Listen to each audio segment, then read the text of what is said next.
Have you ever come across something online that caused you to pause and ask yourself, is this even real? Today, we'll examine a topic that has been circulating online for years and may cause you some confusion. We're discussing the much-discussed bikini pictures of Sarah Palin and the circumstances surrounding them. The problem is that this goes beyond the pictures alone. It concerns their principles, their uses, and the causes of their phenomenal ascent to fame. Keep watching, because there are more levels to this story than you might think, and you won't want to miss what we reveal at the end of this film. Many of us are familiar with the name Sarah Palin. She is a well-known personality in American politics, noted for her historic candidacy for vice president, her convictions, and her tenure as governor of Alaska. However, her name ultimately came to be connected with something quite different: pictures of people in bikinis.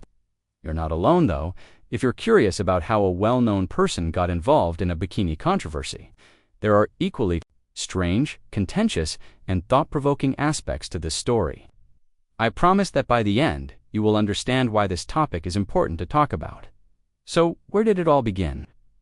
When Sarah Palin's alleged bikini photos first appeared online years ago, they generated a stir right away. The issue is that many of these pictures weren't authentic. Some were clearly untrue, some were altered, and some were taken out of context. However, they fueled internet discussions and rumors that spread like wildfire. Rapid sharing, discussing, and speculation were taking place, frequently without pause, to consider the veracity of what they were witnessing. This brings up a crucial question: what made these images so popular and alluring? Let's discuss the role that the media has played in all of this. Stories and pictures can easily become exaggerated in the modern digital world, where information is shared faster than ever. Sarah Palin was well recognized, therefore it was nothing new to examine her. However, the pictures of the bikinis elevated the situation to a completely new level. They began to be discussed in both mainstream and tabloid media. Some even attempted to damage her reputation by using them to sensationalize her appearance and disparage her. The problem is that Sarah Palin is not the only person involved. It has to do with how our culture processes and responds to information. Why is it so simple for individuals to accept and propagate information that may not be accurate? Let's now examine how these images affected Sarah Palin's reputation. On the one hand, they made her the focus of rumors and eclipsed her political accomplishments. However, they also brought attention to the unequal treatment of women in politics. Unlike women, male politicians are rarely evaluated based on their personal life or attractiveness. These pictures served as a diversion for Sarah Palin, drawing attention to her appearance rather than her beliefs and ideas.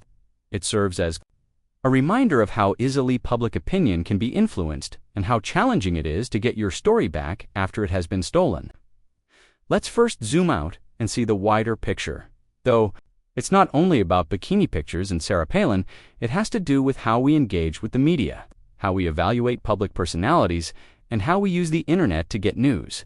It is more crucial than ever to critically assess what we see and hear in a culture where anybody can produce and disseminate information. Do we contribute to the cacophony, or are we being responsible information consumers? And when we put sensationalism ahead of content, what does that say about us? Believe me when I say that there is more to this narrative than meets the eye, even if it may appear to be a simple one. As we examine these images more closely, we'll learn some startling facts about how they were discovered, who benefited from them, and what they tell us about our civilization. This narrative is about to take a turn you won't want to miss, so don't click away just yet. You may be asking by now what these pictures actually mean.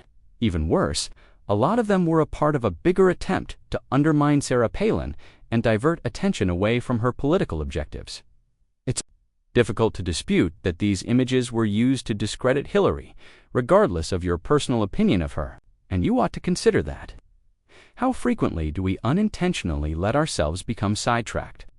How often do we allow sensationalism to overpower us and divert our attention from the important things?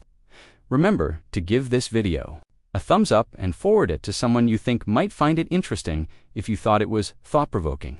If you haven't already, click the subscribe button and enable notifications to make sure you don't miss any of our in-depth assessments of the most important news. Thank you for watching, and always keep in mind that the truth is frequently more nuanced than it seems. I'll see you in the upcoming video.